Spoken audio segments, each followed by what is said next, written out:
Good morning, comrades. You are listening to WHIV-LP New Orleans 102.3. This is your Good Morning Comrade for this week. Thank you so much for tuning in. When in your mind, like, because we both know, because we both live here, and I mean, you're from here, I only live here, but we both live in New Orleans. Think of how crazy crazy with air quotes, Mardi Gras is. Like, think of the craziest Mardi Gras, like, stuff you've ever seen. Sure. Like, Talladega's got that smoked, dude.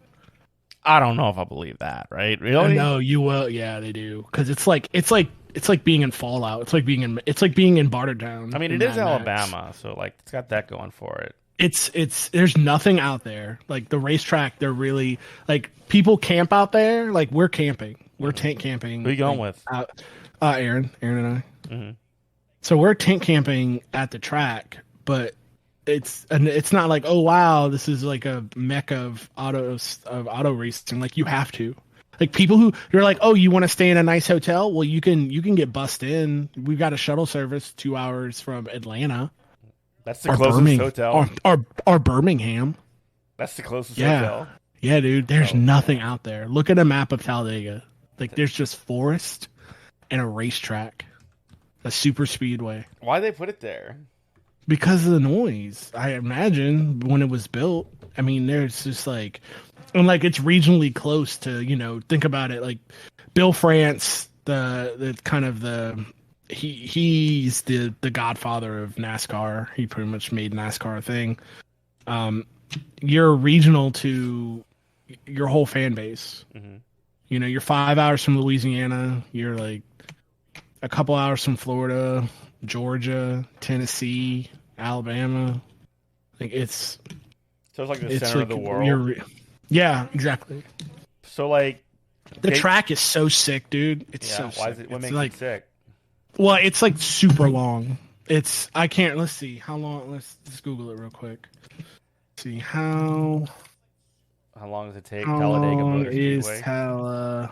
Is it the biggest one? Good question. I don't know. It's over 2.5 miles. It's 2.66 miles. So it's a big circle.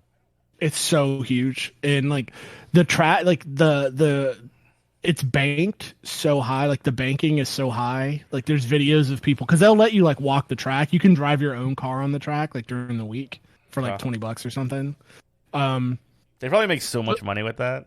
Yeah. The only rules is you have to do highway speed. Like you can't go over 70, but they'll let you bring whatever street legal on there. But the banking is so high, like you take a ball and just take it to the top and just roll it down because that's how like high bank. Oh, it kind of like it rolls up. So like that. Yeah, it's almost like a bowl. It's so insane, and it's one of those because it's so straight for so long.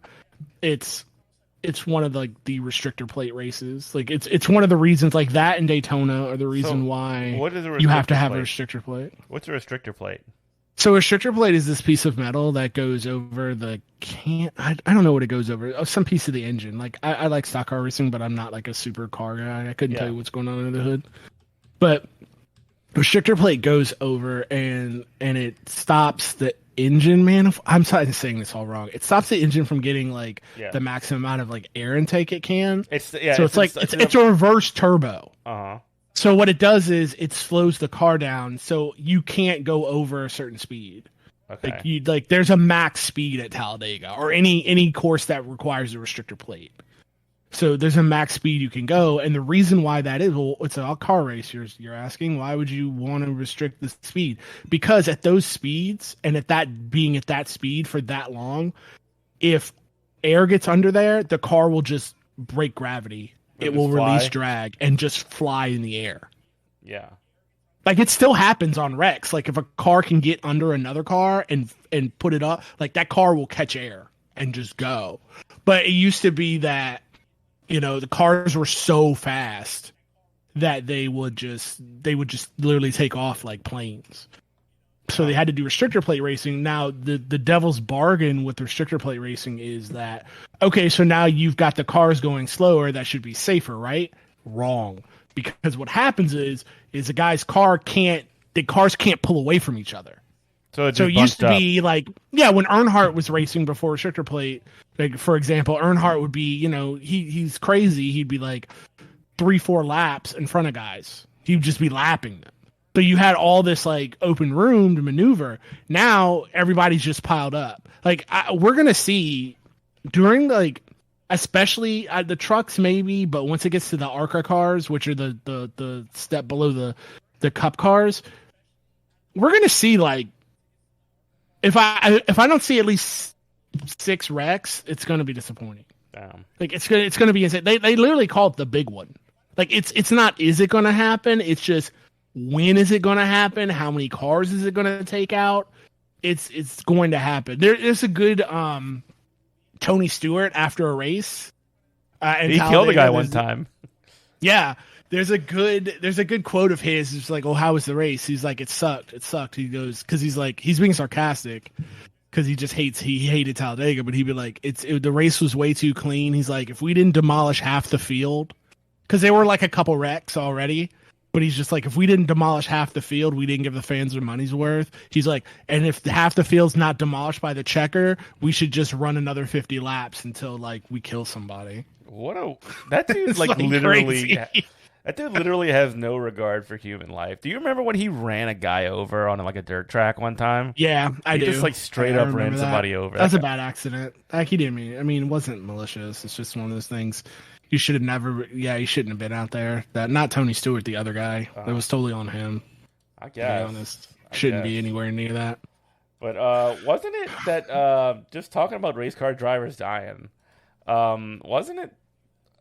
Was that Talladega that Dale Earnhardt died? The original one? No, it wasn't Talladega. I want to say that was Daytona, I think. Let me make sure, because this is important. We're talking about Dale Sr. here. Yeah. Where did Dale Earnhardt die? I want to say that's it's Dale Daytona. Earnhardt, Daytona. Yeah, it was Daytona. 2001 Daytona 500, in which he crashed into a retaining wall after making contact with Sterling Marlin and Ken Schrader. Yeah. He was pronounced dead at the Halifax Medical Center a short time later. Now Daytona is another one of those big tracks, right? Yeah, it's another one that you have to have a restrictor plate for.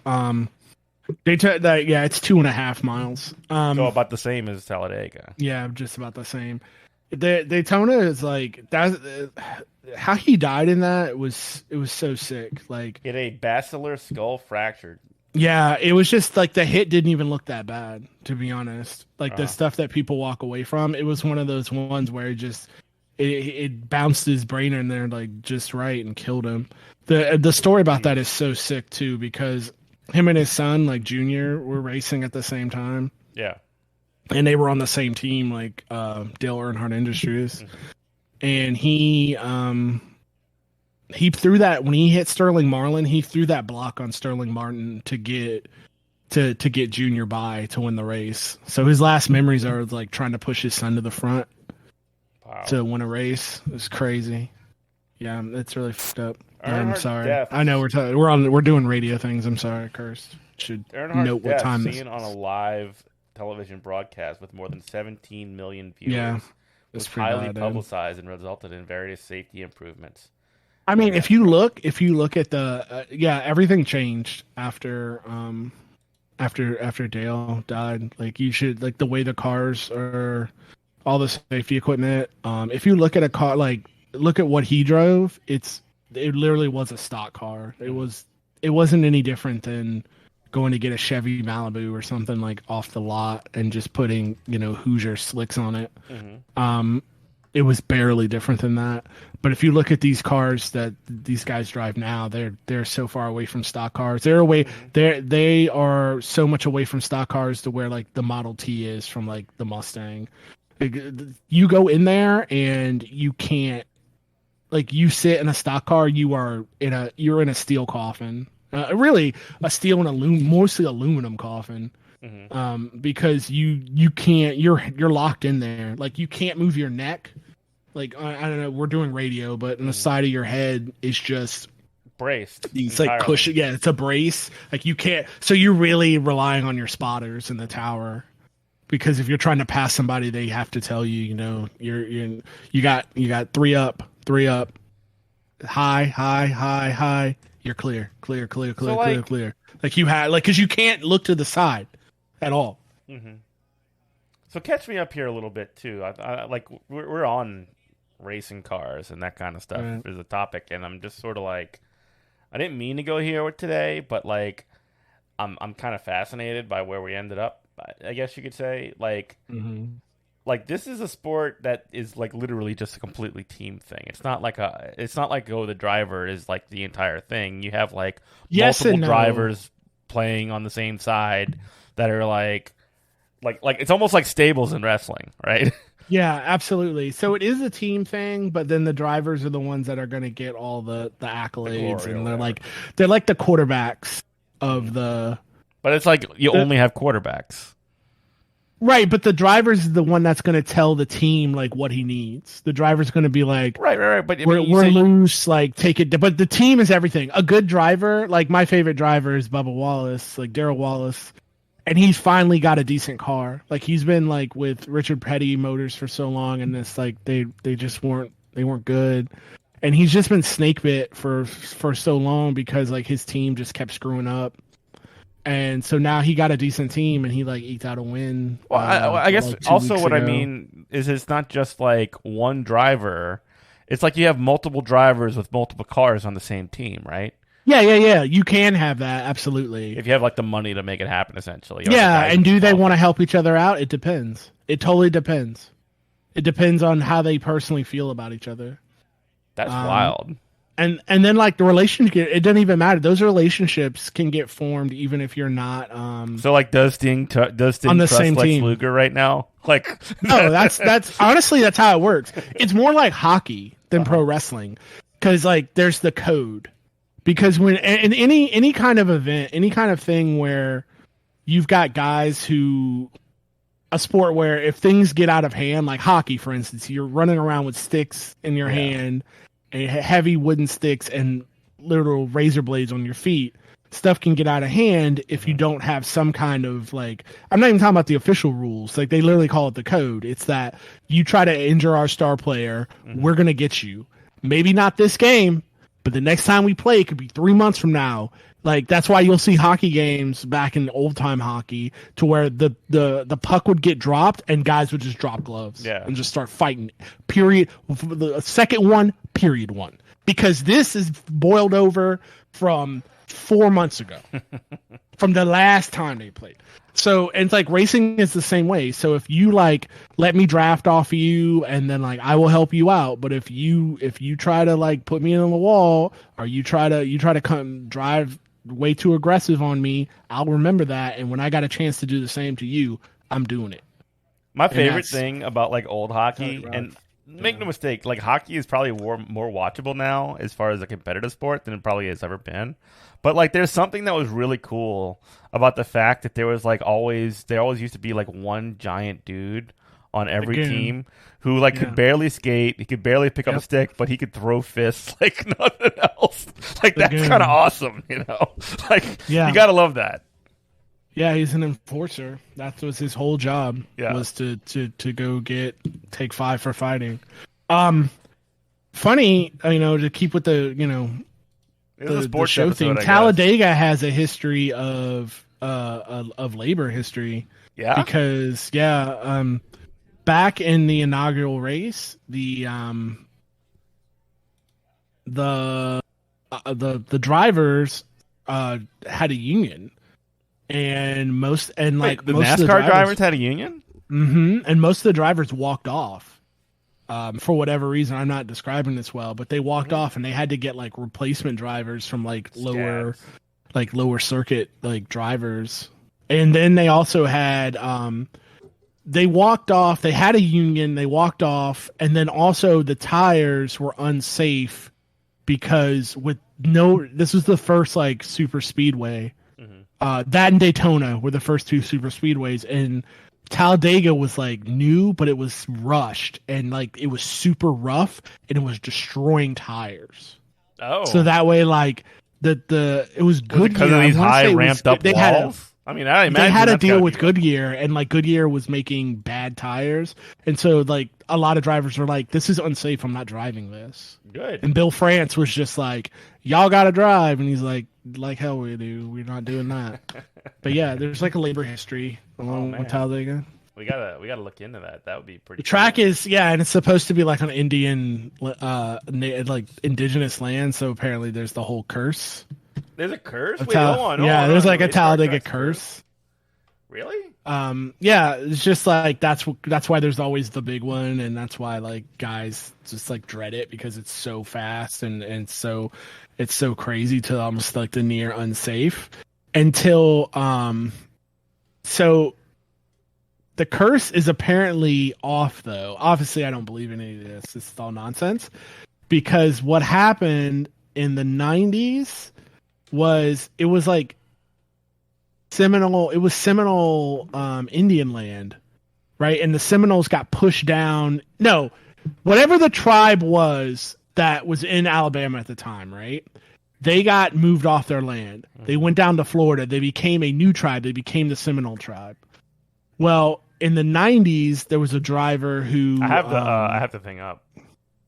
What's that? I have the Wikipedia up if you want me to read it. Okay, so in the 90s... Yeah, let me see how much of the story I can just off the top of my head. In the 90s, there was a driver who was sponsored by the... the whatever tribe in Florida. It wasn't the Seminoles. It was like I'm so sorry, indigenous people, but it was something that started with a W. And so they were sponsored by them because they were opening casinos. Well, under improbable like conditions, like no way this guy should have won with that car. Like, but he won. Crazy stuff happened and he won. That's so now that supposedly like relinquishes the curse. I don't know about that part. But yeah, what do you got? This is from the Talladega Wikipedia article. Numerous strange occurrences at the track have led to rumors of Talladega being cursed. Stories of the origin of the curse vary. Some claim that the local Native American tribe held the horse races in the valley where the track currently resides, where a chief was killed when he was thrown from his horse. Others say that the site of the superspeedway was once an Indian burial ground. Still, another version says that after the local tribe was driven out by the Creek Nation for their collaboration with the forces of Andrew Jackson, a shaman put a curse on the valley. One of the worst individuals to ever draw breath. Yeah, Andrew Jackson. And the Creeks. So, like, one of the things that was like worse about Jackson is like he would find Native American tribes that would essentially like go to war and fight against other Native American tribes because they weren't like united in any kind of like meaningful way. It was very federated, or not even federated, but like it was like that group there hates that group over there, and like you just divide and conquer, right? Awful. So since the construction of the track, many unusual events and untimely deaths have fueled the rumors of a jinx or a curse. In the 1973 Talladega 500, NASCAR Rookie of the Year Larry Smith died of massive head injuries in a solo crash, one that was reported by commentators as a heavy hit, but believed by no means bad enough to be fatal. Later in the same race, Bobby Isaac parked his car and announced he was quitting racing. Because he heard voices in his head. He did not participate in another race for the remainder of the 1973 season. I forgot about that. Something told me to quit. I don't know anything else to do but abide by it. At the time, that's so rational. That's so rational. If I was doing 200 miles an hour, like 180, that's an insane thing to do. Just and like a voice in my head told me, "You need to stop this car right now." I'm pulling into pit row and I'm done. I'm done. No mas. So it. At the time of Isaac's death in 1977, friend and colleague Ned Jarrett told reporters that the reason Isaac parked his car in Talladega was because he had heard a voice that told him to quit. That's what? Yeah, dude. So I'm at the curse track, and I'm driving 200 miles an hour, and the voice in my head is like, "You gotta stop." Yeah, you kind of have to listen to that voice. Yeah, you got to. You have to. That is freaky deaky. Yeah, I totally forgot about that. During the 1974 Winston 500, Penske Racing crewman Don Miller lost a part of his leg in a pit lane accident. Miller was helping service his team's AMC Matador, driven by Gary Bettenhausen. Another driver hit the car in the pit lane, pinning Miller between the pit wall and Bettenhausen's car. Oh. In the Talladega 500 a few months later, 10 of the top 11 qualifying drivers found that their cars had been mechanically and elaborately sabotaged the night before the race. What? Oh my god! Yeah. While most of the damage was quietly repaired before the race, the culprit was never found. Oh man, that is the crime of the century right there.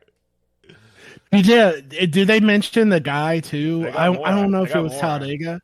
Yeah, the guy who just like nobody knew who he was, and he was just like, "Yeah, I'm a NASCAR driver," and just like he drove like 3 laps and got out because he was like, "What? No, I don't know." Yeah, keep going. I'm gonna try to find that guy. In the 1975 Winston 500, Randy Owens, brother-in-law of Richard Petty and crew member on the family team Petty Enterprises, was killed in an air tank that exploded in the pits. Holy crap. To some, Bobby Allison's wreck in 1987, described above, was yet another reminder of the curse. In 1993, his son Davey Allison died in a helicopter crash in the infield of Talladega. Damn, that claimed 2 generations of Allison men. Oh my lord. In 1996, go ahead. I'm sorry. In 1996, Automobile Racing Club of America president Bob Loga died after a traffic accident in the parking lot. ARCA team owner James Hilton was killed in a highway accident following the 2018 ARCA race, 22 years and 1 day after former ARCA president Bob Loga died. And the last entry is Legend of Talladega, a comedic short film about the Talladega Jinx, was directed by Terry Gilliam and released in 2010. In a similar vein, YouTuber Emp Lemon released an hour-long analysis of the Talladega. It's a really good movie. I mean, a good YouTube video. You should watch that. 2021. Maybe really we should watch it on Twitch or something it's later. Really good. But that's at least the Wikipedia entry for the curse. Maybe we can get more into it on the So what I was thinking was there's this guy, he called himself LW Wright, and he just showed up in 1982 and was just like, "Hey, I'm a race car driver," and they were like, "Cool," because that was like back in the day, you could do stuff like that pre-internet. And I'm trying to see here. I'm reading off the Wikipedia. Right. Let's see. What did he do? In 1982, William Dunaway of Henderson, Tennessee, contacted a Nashville newspaper to promote a driver named L.W. Wright, who declared he was entering the Winston 500 with Music City Racing, claiming to be a 33-year-old driver with 43 NASCAR Busch Series national starts. Wright also announced country music artist Merle Haggard, Waylon Jennings were to sponsor his teams. And to participate in the race, he submitted a check worth $115 to NASCAR for a competition license. Although sanctioning body officials were skeptical of his background, right-to-work laws, this always goes back to labor, required NASCAR to allow him to race if he could pay for the license and $100 entry fee and provide a capable car. As part of Music City Racing, Lloyd Barber and Rick Wright also applied for permits. Blah, blah, blah, blah, blah. Wright approached B.W. Terrell, head of Nashville-based Space Age Marketing, for assistance in buying and sponsoring a car. In addition to $30,000 to purchase the vehicle, Terrell gave him a semi-truck trailer and $7,500 to cover expenses. He eventually bought a Chevy Monte Carlo from Sterling Marlin. Sterling Marlin's always involved in this. Sterling Marlin is everywhere. For $20,700. That's a cool name, by the way. Oh, Sterling Marlin is a very cool name. You can watch him. He's on NBC. He's gonna be covering the race.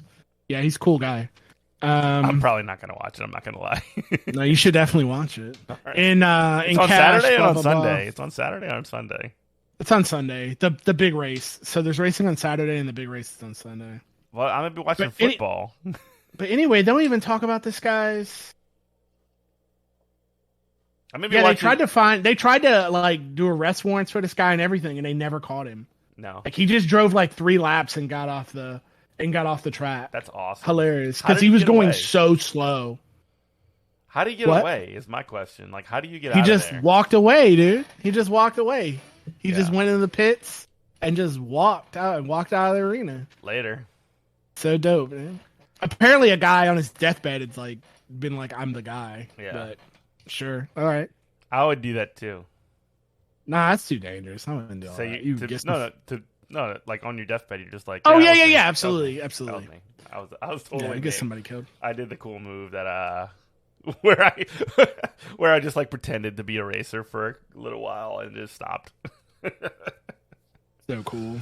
Now we can just run that. We can just run that race. That we can go do the Can't Get By You over in over at the track here in Louisiana in New Orleans. Yeah. Where's that? Where's it at? It's out there. You know where like the it's out there in Westwego. Mm-hmm.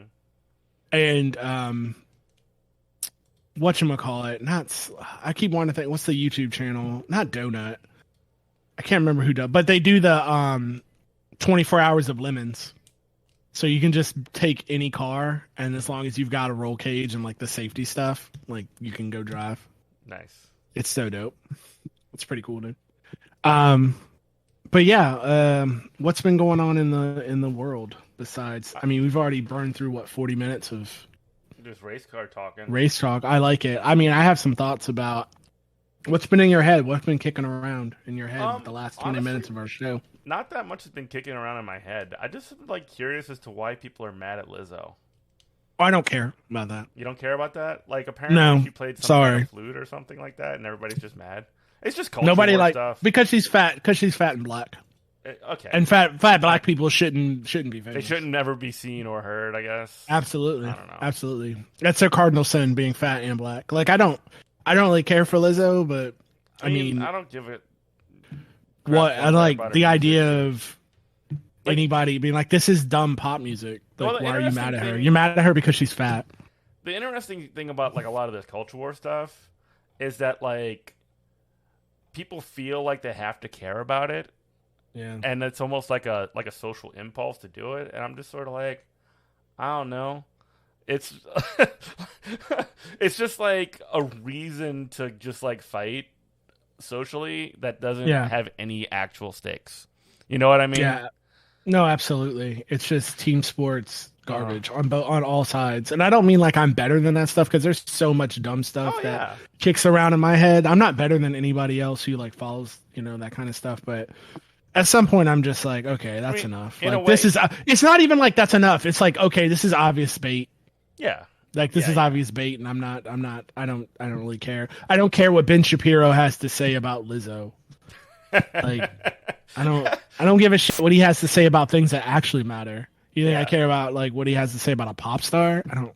Well, I guess the funny part about when you talk about like him specifically is that like he is supposed to be, and this is why, and again, like this is probably like boring stuff or whatever, but like he like all he does is talk about how like the left is a bunch of snowflakes and facts don't care about your feelings and all this other stuff. But then everything that ever happens ever, he just decides to cry about it. You know? That's what, and I don't say this lightly. That's what fascists do. Like you have to have an enemy at all times. You have to complain about things that don't concern you, that don't have any concern to you at all. Like even if their assessments were 100% right, like if they were factual, then it still doesn't matter to them. Like it still does not affect their life. And I bring this up because I was just talking to this about my wife the other day, because I feel like we have a lot of candid conversations about stuff that, like, she's a social worker. I do leftist activism, I guess, if you want to call that what this is. You talk about this stuff on the radio.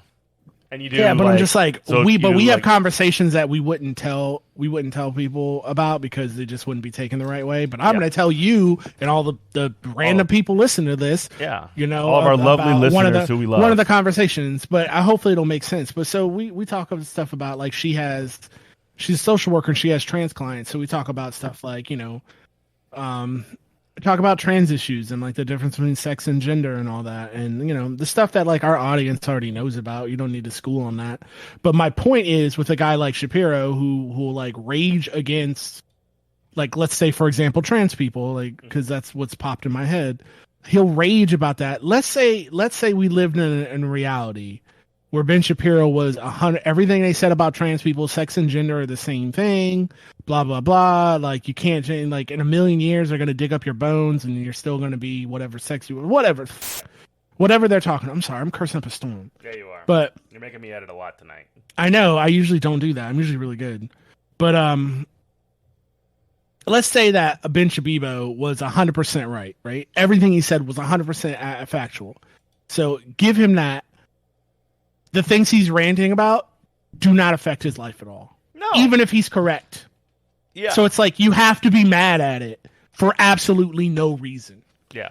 Like if somebody chooses, like if everything just with the trans thing. So if everything he was saying is correct, and people who are trans are just delusional, they're just living in their own reality. They're just like, okay, what does that have to do with you? Absolutely nothing. Now none of what he says is correct. It's all wrong. So that's even on top. You're ranting about something that doesn't affect you. Plus you're wrong. And plus the facts that like there was a really I say interesting, like very loosely here, but there was a case of Tucker Carlson like talking about some teacher who's apparently trans who like has like giant breasts. The one weirdo that person. Somebody took a picture, a video of, and I mean, I know that's gonna like. I feel like we get a lot of people who listen to the show, and I know I make them mad by calling that person a weirdo. But it's just like they have to find the wildest example of all time, and to hold that up and be like, this is Joe Byron. What's going on to America? What's happening to our schools? What's happening in teachers in our schools? And this person was like a shop class teacher, and like they may have had some kind of like issue with their like. I don't know if it was like actually they had gotten like these gigantic. Like, it just doesn't even matter. Yeah, it doesn't matter. But like this is like the focus of like this is something that only happened. It's in Canada, by the way, not even America. Which like oh really? I didn't even know that. It's like just like right across from Niagara Falls. But anyway, like, yeah, this is sort of like one of those sorts of things where it's like, look at the degeneracy and degrading of our culture or whatever, and like we have to like have some kind of a moral panic. Somebody asked me just the other day, like, what's it like being a teacher right now? And I said, it's really like difficult because like there's like first off the job is like a lot of work, and it's like very thankless. You get like not a whole lot of support for people, and also there's this like emerging moral panic that's popping up that literally is just like teachers are corrupting and trying to like sexualize and destroy our youth or whatever. And it's just like at the same time you'll see like people throwing their hands up and like they're like wondering, why can't we get people to become teachers in the year 2021? It's because that's the point, right? Yeah. Why would you want to do this job where you're just going to get brutalized day in and day out and just get treated like you're not even a parasite, but like the great Satan towards the children of the country? That it's like the number one threat, destroying them. It's wild. Yeah, that's the point. To break it is the point. Mm-hmm. So it can be like, oh, it's broken, so we have to totally just privatize it all. Yeah, we need to do charter schools. We need to you know what? I'll even go on a limb. And if you really want to talk, like not you personally, but if these people want to make hay about that person looking crazy in a middle/high school, if that person can come to that school and do a job and teach these kids how to like teach wood shop and look crazy like that and look like that with these savage high school and middle school kids, God bless them. Yeah, you don't think God bless them. Brutalized by the kids? They will drag you every day. These kids, man, you remember what that was like? Like you came. Bro, I live it every day. Like kids just roast each other all day, all the time. Like kids all will they know just, how like, to do say, is drag you. Kids will just say like literally the meanest thing. They will like the kids at my school just come in and just straight up call each other slurs like all day. Yeah. I'm not even joking. You think them kids care about a referral? They don't care. They're gonna do the dozens on that lady all day long. They don't care about you're gonna send me to the no. Not in school suspension. Not with all my friends. Please don't throw me in the briar patch. You're listening to WHIVLP New Orleans 102.3. It's Good Morning Comrade, Jeff and Robert. Wherever relaxed show today. We're just kind of like, chopping it up. I'm enjoying it. I guess for the last couple, we got what? Oh, half hour. A minutes left. Huh? We got half hour? Dang. All right. But I guess I didn't want to talk about Ukraine because I'm like, that's stressing me out bad. All right, let's talk about Ukraine. Let's change the tone of the show dramatically. Well, it's like either way it goes. The thing about it is either way it goes, I don't think it's going to be. I can't see any. There's no dub. Huh? There's no. No, I can't see anything good coming out of it because it's weird. If you'd have said, we're going to see Russia, like the end of Russia twice in our lifetime, like a complete sea change, like that's like a crazy thought. And like the Soviet Union like went away, and now Russia's going away because I don't see how this is going to turn out good. Like I'm super spooked out with all. So what's the latest? What's like the latest that's going on in Russia? Well, all the poor young people are just running for the border. A lot of refugees. If you're under 50, they're running for the borders, and the borders are about to be shut down. And then they're like, and the reason for that is because they don't want to get drafted into. Yeah, they don't want to get drafted. If you try to protest the war, they just don't jail you. They like round you up and then put you to the front lines, which is like, that's insane. Mm-hmm. Like, I can't believe, like, what are you going to do? Give your adversaries, like, you're going to give political adversaries weaponry and push them into combat? That's crazy. The annexing of these little breakaway states with this, like, sham vote is crazy. It's really kind of keeping me up at night because I'm not even talking, and I'm not even talking about, like, nuclear war. It's just like the economic toll this is taking, the societal toll on the Russian and Ukraine people. Maybe you just shouldn't invade other countries. This is not I'm generally against invasions. I guess so here's my main thing, and I'm assuming a lot of our listeners and viewers are not they don't watch CNN, Fox, whatever, but I take in a lot of normie news media at my job. Well, I mean, there's a lot wrong with it, but like most people watch that stuff. Yeah, but the narrative that I've seen come out of the Western media is that somehow they don't want to be sympathetic to the Russian people because they're like, well, why didn't you stand up to your government and stop the war? Why didn't you kill baby Hitler? And I'm like, excuse me. Like, I would love, I need, if you're going to make that kind of statement, newsman on, MSNBC or CNN or some idiot in the comments of a YouTube video, I need you to show me your whole resume of how you protested and went to jail over the Iraq war and also the Afghanistan war that lasted 22 damn decades. Like, I'm sorry. I just see so many parallels with America, with Russia. That's what kind of like is freaking me out because they were fine. It's not even that they were fine with war. It's like in Network where the Mad Prophet says, just your world gets smaller and smaller and you just want to be left alone with your steel belted radios and your TV dinners.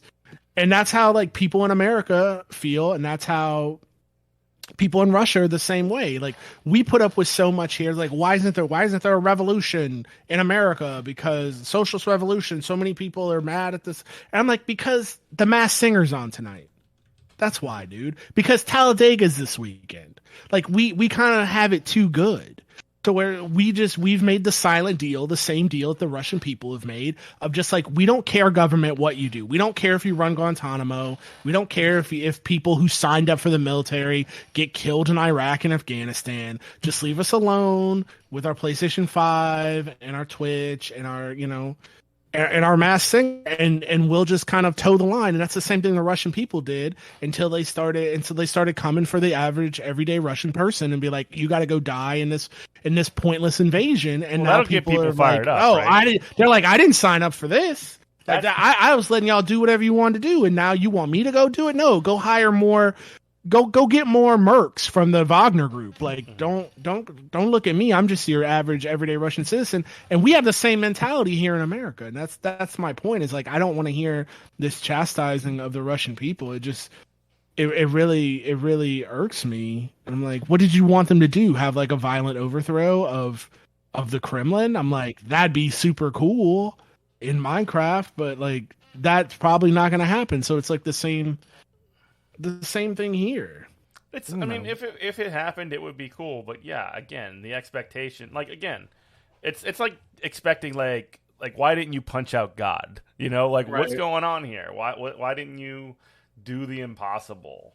And again, like it comes along with this like false notion of like democracy that we have. Like, why don't they just vote harder and like vote out? You know, like why don't they just vote out Putin? Well, but Putin has completely and utterly gamed the system, much like the Democrats and Republicans have done here, so that there's almost like no alternatives to the essentially ruling parties in Russia, right? Right. And you know, do you remember the idea of democracy? Just let me finish. The idea of democracy is sort of used as a cudgel against just regular Joe Schmoes, or Vladimir Schmoes in Russia. Sorry if that was racist against Russians. No. Do you remember my rant from a couple years ago that we did on the show? I think I even uploaded to TikTok. Do you remember my rant about how I was like, oh, when I'm emperor of the United States, I'm bringing back the draft? Yeah. This is what I'm talking about. Because that means it's going to actually hit people in a way. I don't know if I would necessarily think that would be a good thing, but I do think... No, it is a good thing. Well, that's the exact reason why we don't have... That's why we have selective service here and not the draft. That's the situation that's going on in Russia right now is the reason why we don't have a full mobilization draft. Right. Because that situation where people are running to the borders, people are out in the street ready to do violence against the state is the situation that we would have had here we would have not been in Afghanistan for 20 years. I can tell you that right now if we had a draft. Yeah. I mean, no way we would have been in there for that long. You might be right about that, honestly. I mean, if I was president, I would bring back the draft, and that's why. And I would say, this is why I'm doing it. So when the next time somebody wants you to go die for some stupid reason, you can be like, nah, I'm not doing that. Man, you can break the war machine. That's the reason we don't have one. The neocon meltdown would be palpable. They learned that. I mean, they learned that from Vietnam. Yeah. They learned this is Russia's second Vietnam now. They're just catching up with us. We've had two. I mean, we had Vietnam. Really, we've had three. Really, we've had three. We got Iraq. We got four. We got Iraq. We got Vietnam. We got Afghanistan, and we got Korea. So four. That's another. So we got four. So this is Russia's second Vietnam. Yeah. Where they just Afghanistan and now Ukraine. Catch up, rookies. I know. But yeah, I'm just, and to get it out there again, I'm glad that you don't hear a lot of the dumb left, but just one more time, because I'm sure somebody. Are you talking about the MAGA communists? No, not even them. I mean, just like the kind of Jimmy Dore like sycophant type guys. But that's the MAGA communists. Ukraine is not a utopia. NATO is not great, but what's even worse is the unprovoked invasion of sovereign nations because you don't like what clubs they run in. Like that is worse than both NATO and Zelensky. I'm sorry to break it to y'all. But it's like, invasion of sovereign country, bad. Yeah, I'm against that. Yeah. Though I would say that NATO invades sovereign countries very often as well. But that is not to equalize or excuse any of the stuff that that Russia has done here. That is not a justification for that at all. NATO can be bad, and Russia can also be bad. Two things can be true at once, So, we got. Have you paid attention at all to the elections that were recently held in Italy? I know they have a fascist, and I have not looked at the elections because they depress me. So I know Yeah. that they have a fascist in office now. And So fascism is on the rise in Italy. depresses That's me. basically. I mean, there's definitely like more to it, but like the thing that alarms me about this is that first off, there was a coalition majority that was won by the far right. The biggest party was called Fratelli d'Italia, like the Brotherhood of Italians or whatever.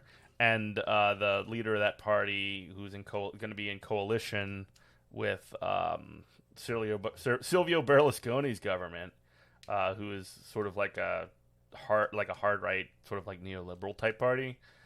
Um, Essentially, because of course the neoliberals and the fascists are going to be palling around together. That's just how it works. Um, but like these Fratelli d'Italia people, these Brotherhood of Italy people, are like literally running around talking about how they're the political descendants of like Mussolini. Like they're Oh doing my the god. close the borders. They're doing like they're they are in the birthplace of fascism, and they're just like, hey, we're bringing it back. We're bringing sexy back. We're bringing fasci back, and that's sort of like something that's like alarming. One like, and also like, not only are they the political descendants of Mussolini, like Mussolini's granddaughter is also a part of this group in this party. Like, Awful. it's wild what's happening right now in Italy.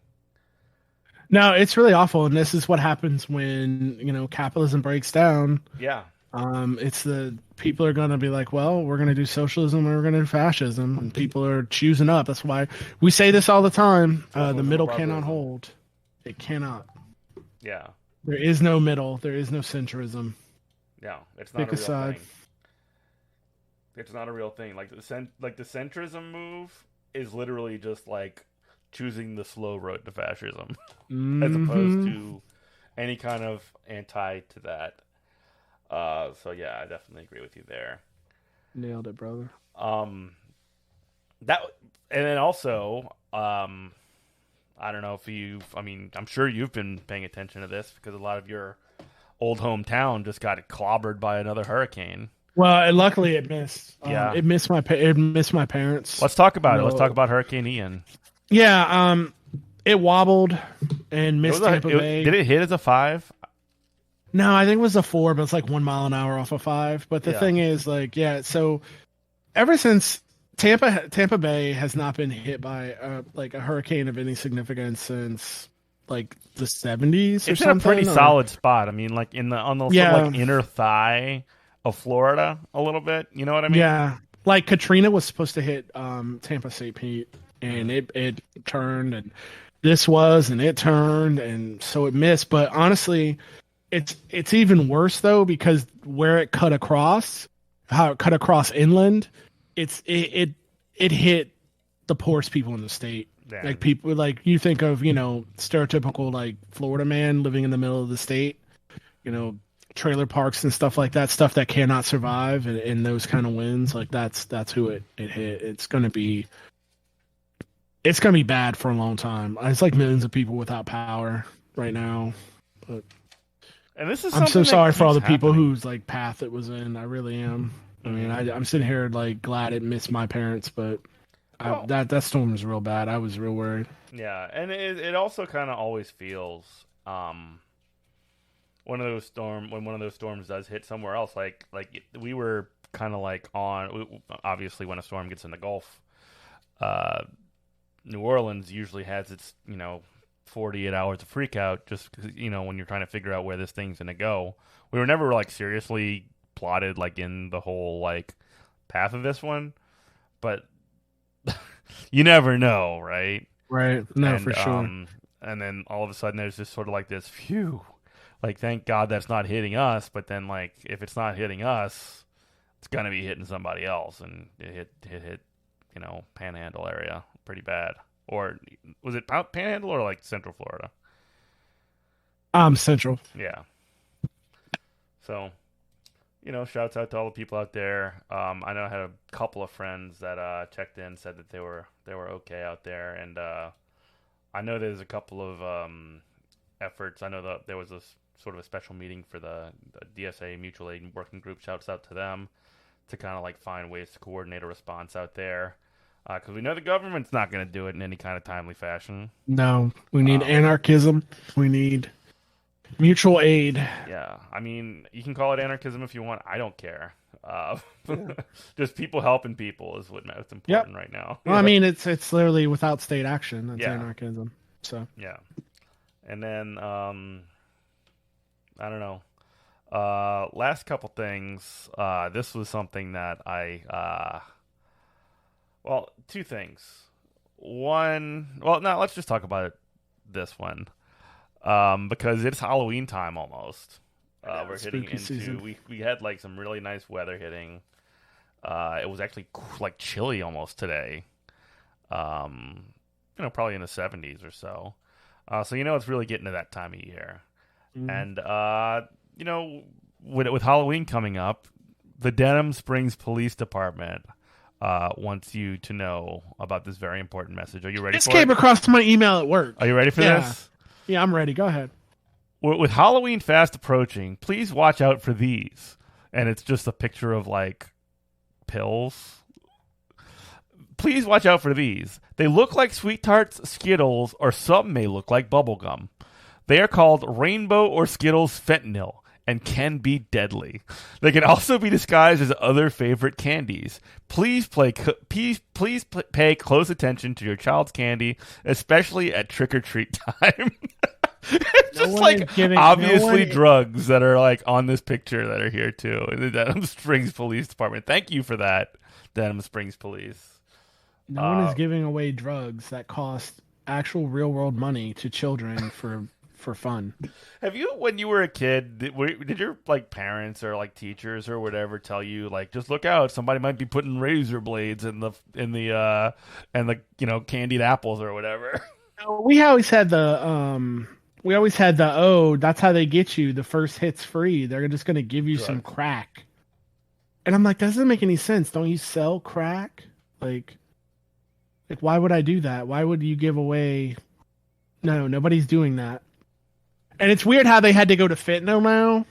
Yeah, because I remember last year was edibles, which like the edible, like marijuana edibles make more sense. Yeah, because they package like I honestly I don't like that some like these edible people package their edibles and like to look like candy, not food that doesn't have marijuana in it. Yeah, I don't like that. That's the same. Well, that's because like they're more like they're being sold in stores now, right? Nah, I mean in like shops, like at dispensaries and stuff. Not like in a corner store or whatever, but they're being there's like a marketing side to it, right? Yeah, absolutely there is. But I don't like it at all. I don't like the idea of like it could get mixed up with normal food because you're gonna have that in the house with kids or whatever. I hate that, and it's like the same thing like like. It's not even like a moral thing, like Fabuloso. I hate that too. Like, you know what Fabuloso is? Like the you don't know enough Latin people. So that's like it's like cleaner. It's cleaner. That's what we use in my house. Okay, cool. So they you've seen it in the jug. It's the same jug like Sunny Delight comes in, and it's like all these fun colors. Mm-hmm. Yeah, they got don't do that. I get the green. Yeah, don't do that. I want to drink it. Should I drink it? No. Don't drink it? Okay.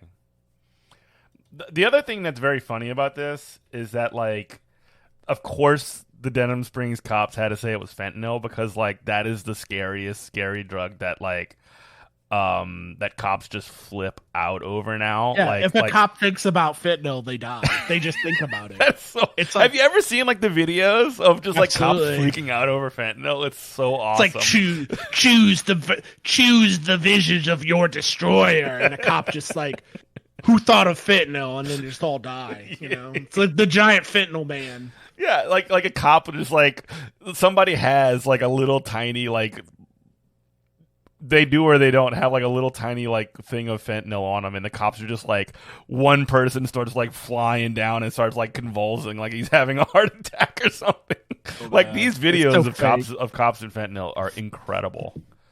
I don't know why they gotta lie like that. Drugs are bad. You don't have to lie. That's the problem. That's always been the problem with drug education, to be honest with you. It's like people lying to people, so you get kids thinking like, well, the problem with drug education is like, and it's changing obviously, but they'd be like, well, marijuana will make you grow a third eye on the back of your neck, and then when that doesn't happen, the kid's like, well, what else? You lied about everything else, so let me put this dog food in my arm. Cool. Yeah. The truth like has to be what it is, because that's the only way that you can have it. You need to be very meticulous about it, because again, like once you get caught on like one of those lies, it's just like, oh, exactly. So now I don't believe anything. And then they'll say like marijuana is a gateway drug or something like that. And like obviously there's downsides to like smoking weed or whatever, right? Like, obviously, there's downsides to it. But, like, the fact that it's probably, like, and this is sort of my own thought, and you can, like, maybe correct me on this one if I'm wrong. But, like, part of the reason that marijuana might be a gateway drug or whatever is because that's the first one that people try, and where they figure out, like, all of the lies are lies. That's what I'm saying. So, I don't know. That's exactly what I'm saying. So, anyway, so you're going to Talladega this weekend. I am. Be safe. Be careful. Have a good time. As soon as I get off this call. What's up? So I'm going to pack as soon as I get off this call. Cool. Tell Aaron I said hello. I'm going to be at, doing my normal stuff. I had a birthday this week. That was pretty cool. I know. Why didn't you tell me it was your birthday? You didn't. I didn't had to find out through Facebook. I'm sorry, man. Well, it's we didn't all right. do anything. I mean, you're gonna be out of town, so it doesn't matter. That's fine. You're gonna be in Talladega. The Bengals are still up by 2, and they're gonna lose this game. Oh, the game's on? Yeah, they're gonna lose so bad, dude. Yeah. Oh wow. I can't believe they're winning right now. Honestly, like I'm a Cincinnati fan, so that's why they can never win. Yeah. But yeah. All right. Well, anyway. All right. We're gonna get out of here, but thank you so much to everybody for listening. This has been Good Morning Comrade on WHIV LP New Orleans 102.3. We love you. Bye bye.